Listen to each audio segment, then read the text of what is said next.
Hey guys, today we're kicking off round 6 of my No Pan Left Behind project. This is a project where I am trying to use every pan of eyeshadow in my collection this year. Doesn't sound like it should be hard, but if you have way too many palettes like I do, it is actually quite a challenge. That being said, I do think this project should be a lot easier now that I did my massive declutter. With what I kept, there are only 9 more palettes that I've not completed No Pan Left Behind. So the way that I've been doing this project is I will randomly generate 3 to 5 palettes to work on each round, and of course the goal is to use every pan in each of those palettes at least one time. I also put together a mini palette of single shadows that coordinate with the palettes that were randomly selected. So my singles are ones that I chose for the round, but then the palettes are all randomly selected. And at the end of each round, I take a look at all the palettes and decide if I want to keep them in my collection. This round was a little bit different because I did film my giant makeup collection declutter before we moved, so that was when I had to make my decisions on round 5's palettes. I ended up only decluttering one of them, and that was the Nomad Ireland palette. This was a hard one to part with, but in the declutter I really had to get real with myself and make some tough decisions. But with Nomad Ireland, that was the palette in this round that took me the longest to complete. And in trying to complete the palette, I realized that there are quite a few shades in there that I just struggle to use. There's so many very bright, bold greens, and I do love green eyeshadow, but I tend to gravitate more towards muted greens or more like green gold colors rather than those super intense clover green shades. That was what ultimately made me decide to part ways with this palette. I ended up doing a look at the end of this round to just kind of knock out all the shades from Nomad Ireland I hadn't used yet. It was a lot of like the greens and blues, and I felt like I was really having to force myself to dip into some of those really bright greens. My most used shade in the palette I used 3 times. That was the shade Danny Boy, which is that light taupey matte shade. It's a great shade for starting out the crease. I tend to find that my most used shades are the lighter crease shades or lighter shimmer shades that I dip into a lot for all kinds of looks with the palette, and this is one of the shades in this palette that you can start out a look with it and then go in a bunch of different directions from there. So I think that's why that ended up being my most used shade with 3 uses. There were a couple other shades I used twice, Malin Head and Connemara. Those are 2 really unique pale yellowy green mattes. I actually really miss those shades. I think those were some of the best parts of this palette for me. I loved this palette for the pale greens and gold colors. However, there was actually a look I did using both Nomad Ireland and Nomad Ghost Town, which was also part of this round. And this little quad up here in the Nomad Ghost Town, that also has some of my favorite greens in it, including a pale green. There's nothing quite like that shade in Nomad Ireland. In this look, I used one shade from Nomad Ireland. It was the shade Malin Head. It's that very pale, springy yellow-green matte. That was my crease shade, and then the rest of the greens I used in that look were from Ghost Town. And I actually feel like I could probably get a similar look just using the greens in here. So even though I miss a couple of the shades from Nomad Ireland, I really feel like the greens in Ghost Town are some of my favorite greens in my collection, and I feel like I can be satisfied with these as some of my main greens. But speaking of Nomad Ghost Town USA, I love this palette.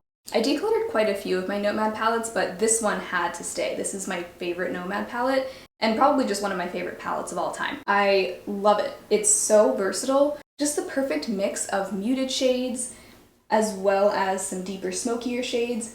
My 2 most used shades in here, I used them both 3 times, and those were Tombstone and Rhyolite Nevada. I love those shades all over the lid, as toppers, and Rhyolite is great in the inner corner as well. I think Tombstone is a little bit deep for the inner corner because it has a little bit of a bronze base to it. Yeah, love those 2 shades. Definitely not surprised I used them the most. There were a couple other shades I used twice, and then everything else I just dipped into once. I love this palette for neutrals, and I also love it for the greens and blues. So I did one monochrome blue look with this palette using basically like this section right here. I would say my favorite look I did with this palette was a more neutral look. What I love about this palette for a neutral look is that I can do kind of a mix of cool and warm tones all in one look, and it just looks so cohesive. I love that juxtaposition of like a smoky gray with a copper or with a gold. So that look I started out with the shade Undead Sheriff in my crease, and that shade goes on pretty gray, like a very cool gray taupe. It looks almost less gray in the palette because of this very grayish background that it's on, but it does translate very gray on my skin tone. I used Deadwood, the dark brown matte, as my upper winged liner. And then I used Copper Penny and Tombstone, these shimmers, on my lid. And I just love that cool smoky shade kind of coming out of the warm tones. So pretty. If you like a kind of mixed metals vibe to your eye looks, this is a great palette for that. So really enjoyed that one. In most of the example looks that you're seeing, I did use the e.l.f. eyeshadow stick in rose gold as a base, so you might see a little bit of extra rosiness coming through on some of these looks. But yeah, I was trying to pan that for the last couple months, so that's why I was using it basically every single day. Also in round 5, I completed the Natasha Denona I Need a Nude palette. This palette was especially great for pairing with the e.l.f. Rose Gold eyeshadow stick. Just goes together perfectly. My most used shade in here was Wit. I used that one 5 times. And then I also dipped into the shade Stone 3 times. That was my next most used shade. Everything else I used once or twice. I really didn't have a hard time dipping into any of these shades. Sometimes I feel like I have to kind of force myself to use like the last couple shades I haven't touched yet in a palette, but with this one it was just effortless to use every shade because they all work together so well. This isn't what I would call like the most versatile palette on the planet. It does lean very heavily taupe with a little bit of peach and pink mixed in there, but you can easily knock out like 5 or 6 of these shades in one look, or even more than that if you want to. I would say my favorite thing about this palette is the variety of shimmer textures, which I think is a lot of what Natasha Denona is known for with her palettes. I really enjoy just the mix of more satin shimmers, more kind of almost toppery shimmers like Sheen and Mia, but then you also have some chunkier ones like Muse. So even though color-wise it's not the most versatile, I do enjoy all the different textures you get in here. This palette actually paired beautifully with the Nomad Ghost Town palette. I did one look featuring neutrals from both of these palettes. Looking back at this look, I probably could have done a very similar look using just I Need a Nude shades, but I was just pairing the two together for fun, and it turned out really pretty. I liked it a lot. I think a lot of the looks I did with this palette ended up kind of boring and just the same, so I didn't take a ton of pictures of looks I did with this, but it was great for everyday office looks. I also completed the What's Up Beauty Dragon Eye palette in round 5. This was so much fun. I was really glad to finally get a chance to focus on this palette because I think before that round I hadn't even dipped into every shade yet, and I fell even more in love with this palette than I already was. I love the shimmers in here. They are so dimensional and shifty. I think every single one of them is a duochrome. My most used shade out of here was the shade Fly, this lightest shimmer up here in the corner. Again, I feel like it's always the light shimmers or light mattes that get used the most, because they just go with so many looks for me. So that one I ended up using in the inner corner most times, but that one is so fun. It has kind of like a pinky base and a blue-green shift, and it's just so brightening for the inner corner. I've always loved peach and green together, and I love that I can do that combination here with Breath and Fierce. I did do a look with those. I would say that was probably my favorite look out of this palette. You can also go in a much more mauve-y, purpley direction with this palette. There was one look I did where I knocked out a bunch of the more purpley shades. And then you also have this fun turquoise to purple duochrome shade, Scales. It bridges the gap between the greens and the purples really nicely. So I just think this is such a fun palette for experimenting with color. It just makes it so easy to pair colors together, even colors that I might not usually think to put together. And then the last palette from round 5 was my singles selection. I ended up just grabbing all of the bright, bold, summery colors from my singles palette to put in here because I figured it's summertime, now is the time to use these shades. I struggled with this, I'm not gonna lie. I had to force myself to reach into this because for me, I usually reach for colorful shadows when they're in something like the What's Up Dragon Eye palette, where there are also plenty of neutrals to ground those shades. But it challenged me to do some really bold, bright, colorful looks that didn't involve any neutrals. One look I paired this with the What's Up Dragon Eye palette. It was a very blue and purple look. I used the blue and the 2 purples from here, and then I also used the dark purple matte from the What's Up Dragon Eye palette, the shade Powerful. That I used as my liner. And then I also used that shade Scales, which is that sort of turquoise purple duochrome shade. Okay, this next look was kind of weird, but again, I was just trying things to check off some of these shadows. So for this look, I used the yellow matte on the lid, and then I used the copper matte and shimmer from the Nomad Ireland palette in my outer corner and crease. That was fun. I think for me, with electric yellow like that, I think I'd probably prefer to pair that with like the orange or pinks rather than the browny copper colors, but it was a fun experiment. And then I think I did not take a picture of one of the last looks I did with this palette, which was using all of these pinks and reds. I just did a very bold pink and red look one day. Again, not a look I think I would do again. I don't know. Like, I like having those shades in my collection, but pairing them together, it's a lot. It's a lot of red. But that yellow and this pink shimmer down here were the two shades I used twice out of this palette. Everything else I dipped into once. So glad to have completed all of those singles. So that wraps up round 5. Let's pick our new round of palettes. Revisiting my Tiny Decisions palette wheel, I only have 9 palettes to choose from now. So I think this will be a breeze moving forward. So what I'm thinking is for every round from here on out, I'll just select 3 palettes, and then that means I'll have 3 more rounds this year. And then of course I'll also handpick some single shadows to coordinate with the palettes we choose. So let's go ahead and have our wheel pick some palettes. Alter Ego Coastal.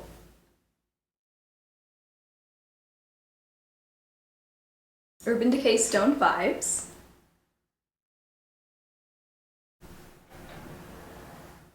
We got Coastal again. All right, let's spin again. And Urban Decay Naked. Okay.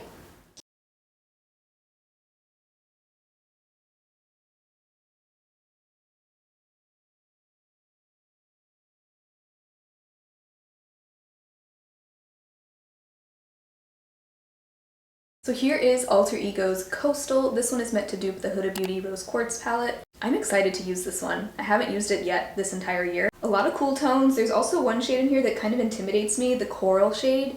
It's almost like a clear gel or balm with these little balls of shimmery eyeshadow inside. If anyone has any tips or favorite ways to use that shade, let me know. And then Urban Decay Stone Vibes. This one has a ton of shimmers. I already have 3 pans in here.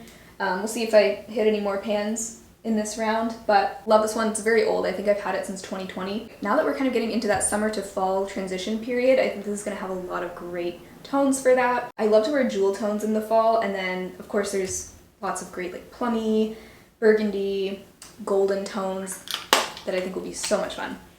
And then the Urban Decay Naked palette. I have a 1 week 1 palette on this that I filmed last year if you want to see it, but I'm really excited to dip back into this one. I think this is just the ultimate neutral palette. I wish that it had never been discontinued. They brought it back for a brief time. This is the relaunch of it, and I don't think you can get it anymore. Yeah, you can't get this anymore. They just came out with another thing no one asked for, the Naked Shaped. I think they should have just stuck with this one because it is such a cult classic, but I'm sure they know what they're doing behind the scenes, business-wise. But this one will be so fun for some smoky fall looks as well. So now let's pick some single shadows to go with these, and then we'll do an eyeshadow look involving all these palettes. Well guys, I just went to grab my singles out of my makeup case, and apparently this happened in transit. So these are all the single shadows that have not been used yet this year, and then in here I've been keeping the ones that I have completed. Here's the thing, this is broken glass, and I definitely see some little pieces of glass in some of these shades, and as much as it hurts, I'm thinking I should probably throw all of these away. I could probably save like this matte shade, for example. I don't even know though. What if there's a tiny piece of glass in there? You know what, guys? I think it's not worth the risk. Really bums me out. This is my Cliona. It's my big Cliona stained glass magnetic palette. On the bright side, I really wasn't that attached to any of these shadows, so like I feel like a lot of my favorite singles are ones that I've already completed this year. So yeah, none of these were stored in here. These were all safe from the glass. I mean, it's a good thing the glass didn't shatter too much, but I definitely see, I mean, it's hard to tell because some of this is glitter from, I think, this shadow, but I do see like a clear looking piece of glass right there. And so that just makes me want to not even chance it. I guess that means I've officially completed all the singles that I will be keeping, so. Okay, so slight change of plans. Since I don't have any more single shadows to roll in, I am just going to select one more palette for this round because I think 3 palettes for 1 round is just not enough. I need one more. So So let's choose one more from my Tiny Decisions wheel. Yay! Okay, we got the Sigma Angela Bright palette. This is another one that I think is great for this summer to fall transition period. And I think this will fill in a lot of gaps with the palettes that we already picked and just adding in some more fun bright pops of color. So yay, I'm excited. Also, pretty soon I get to meet Angela. By the way, guys, just to give you a little behind the scenes, I don't have a vanity or drawers yet for my makeup, so I've literally just been living out of my Ally Glines makeup bags. Yeah, but I think in about a week, my new desk with my Alex drawers will be coming, and we can organize it together. I'm excited. So, but for now, I am living a bit chaotically. So as always, at the end of these videos, I like to create a look palette bingo style with the palettes that were selected. So what I'll do is randomly generate one shade from each of these 4 palettes and try to create a look out of them. Starting with Alter Ego Coastal. Got shade number 12. So counting horizontally, that would match up with the shade Glow here, which is a really pretty neutral bronzy brown shimmer. It's one of the shimmers in here that has almost a more putty-like texture, like kind of squishy, sort of like the ColourPop Super Shock shadows or that sort of texture. Alright, now selecting from 1 through 12 from the Urban Decay Stone Vibes palette. We got shade 4. Ooh, another bronzy color. This is the shade Tiger's Eye. Yeah, kind of more, actually more of a rose gold than a bronze, but it has some pinky glitters, some gold. I even see some green in there. Very pretty. All right, next Urban Decay Naked. Got shade number 2. Ooh, that's an easy one. That's the shade Sin, which is a light pearly pink satin shade. Okay, so far this is going to be so easy. I might have to even pick more shades. Let's see. So now we have 1, 2, 3, 4, 5, 6, 7. Then from Sigma Angela Bright, let's see what we get. Let's hope we get something bold. Okay, we got shade 4. Yay, okay, that is a pretty bold color. That's the shade PDX, which is this matte turquoise. Okay, I definitely can do something fun with this. Okay, so I have already primed my eyelids with the Covergirl Lid Lockup Eyeshadow Primer. Okay, so my initial instinct was to use the 3 shimmers on the lid and then use the blue as a liner, but I feel like that's a cop-out, like that's too easy. So I'm gonna challenge myself to do something bold and have that matte turquoise be like the star of the show. So I've got my BK Beauty 203 brush. This is like a sort of fluffy shader brush. Okay, so I'm just gonna slowly build this shadow in the outer corner.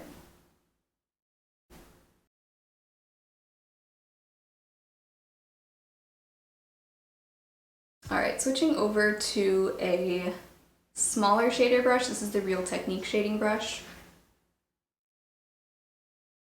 And I'm focusing more of that above the upper lash line. I'm switching to the Sigma E27 Detail Blending Brush, which is another, like it's like a pinched in blending brush.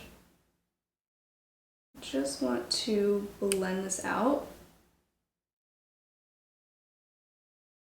I didn't set my eyeshadow primer today, and I'm remembering that with this CoverGirl Lid Lockup eyeshadow primer, it is usually best to set that primer with powder. I do feel like the shadow isn't blending as well as it maybe could have. And then I actually want my main lid shade to be Tiger's Eye from Stone Vibes. And I just like to apply these with my fingers.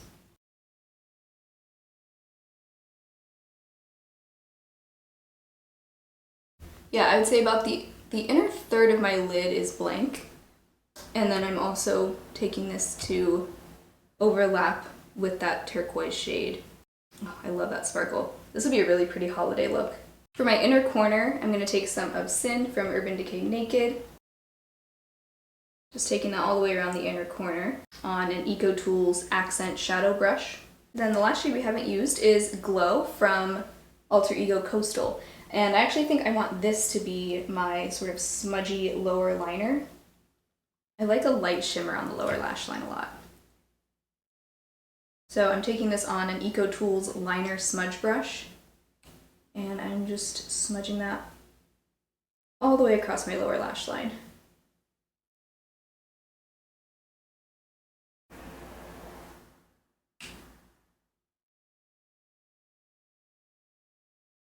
Also guys, ever since we got to Philly, my skin has been oily. So I'm just adding a little bit more of that PDX shade to just even things out, make sure both eyes are symmetrical.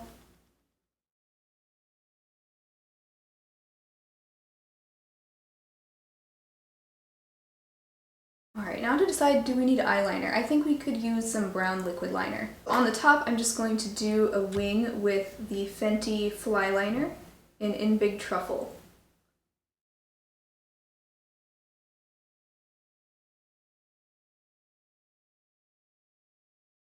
So I finished off the look with some Makeup Revolution Wrap Lash Mascara in black. And then on my lips, I have on a sort of toasty fall nude lip combo. First I went in with the NYX Duck Plump Plumping Lip Liner in Subtle Touch. Then I went over that with the e.l.f. Pout Clout Lip Plumping Pen in Toasted. So excited to be kicking off another round of No Pan Left Behind after taking a bit of a break from it for the past month or so. Honestly, I did complete those round 5 palettes back in July, but with the move and everything, I had to kind of take a pause on this project, but really excited to be back to it, and it's looking like I will probably only have one more round after this one, and then we'll be done with my whole palette collection, which is exciting. I didn't expect to finish this project before the end of the year, but the declutter definitely helped with that. So thank you so much for hanging out with me today. If you enjoyed the video, be sure to give it a thumbs up, subscribe if you haven't already, and I'll talk to you very soon in my next video. Bye!